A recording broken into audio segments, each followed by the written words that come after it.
So I'll be doing a drop fade, like a drop mid fade really. Taking it down wavelength on top to about a little under 1.5 length on top. We're gonna keep his beard wide, and go on from there, man. Very important that you know your different shampoos for the hair. You got different shampoos do different things for our hair. So you got clarifying shampoo, you have moisturizing shampoo, you have color enhancing shampoos, things like that. So our hair normally needs clarifying shampoo because it's gonna strip us of our oils and stuff. But we also can use moisturizing shampoo because our hair is more drier. So it's gonna add a lot more moisture into our hair, a lot more of the nutrients in.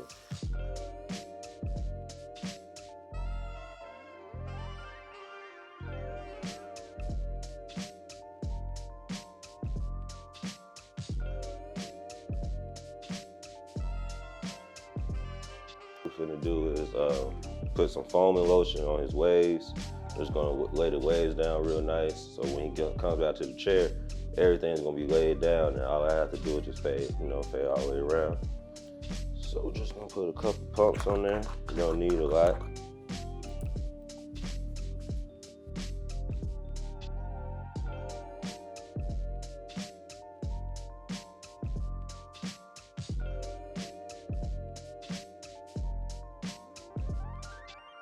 I like to put a lining spray on your hairline. That's gonna freeze it. It's gonna give you that, help you get that nice ash line that you like to see on your hairlines. You don't need a lot at all. Just light straight down on the hairline, also on the beard as well.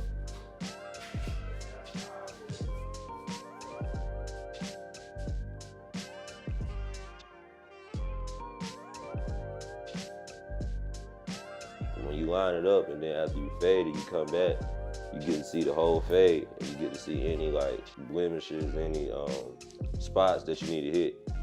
So by the time you cutting the hair, you wait till after you fade it, then line them up. You already had your hour of cutting, So when you do that, now you got to go back and hit this, hit that. By the time you look up, you 10 minutes, 15 minutes behind. So it cuts down on your time, it helps you see things better.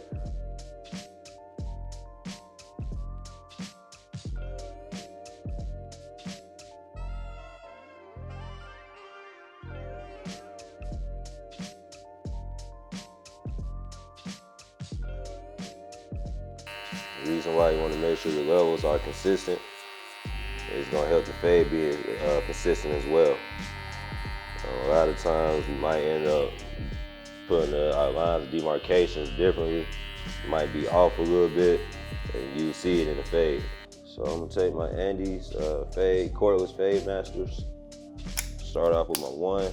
I put a 1/16 on for my second level. That was my second level 1/16. So of course, to take that line out, we need a 1 guard closed, and that's how we're gonna start off.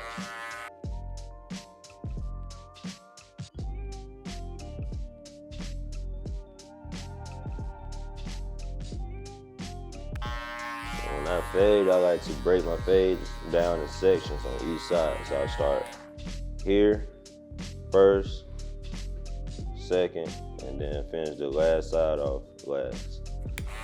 That way, like it just helps me see the fade better. It don't put too much on me. It don't have me all around the place. It just keeps everything organized. The foundation is laid. Like I said, by the time I get done with the enhancements and everything, I can come back and hit up any dark spots that I might see. I can, like some clients that has deep waves in here, you can see they look like a line. So what you can do is you can line that up through clipper and comb. But like I said, I like to come back and do that after I lay the foundation all the way around. So that means we'll come to this other side.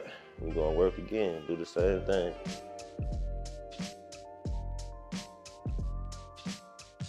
So what I do is, I look at, like I said, his light spots and his light areas and things, and those are the spots that I want to tap into the most. You could do it here, I do it here, but I go very light on it. So I'm gonna just start in the middle.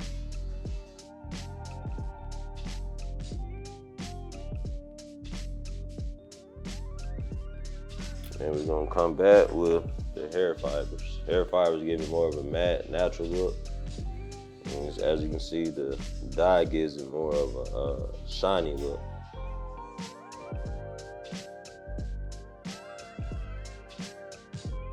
Make sure you have the skin stretched to lessen any type of errors, any type of cuts or anything. Lessen your chance to cut anybody. Actually, under his neck, he's growing this back in, so that's why we left this alone. Some people like to keep theirs natural on the bottom. The skin might be irritated easily, very sensitive. So you leave that stuff alone. And I'm just clean everything up, man, making sure everything is everything. All right, I'm Lance, Inferior Styles, Buckhead. I go by Lavish Grooming on my Instagram.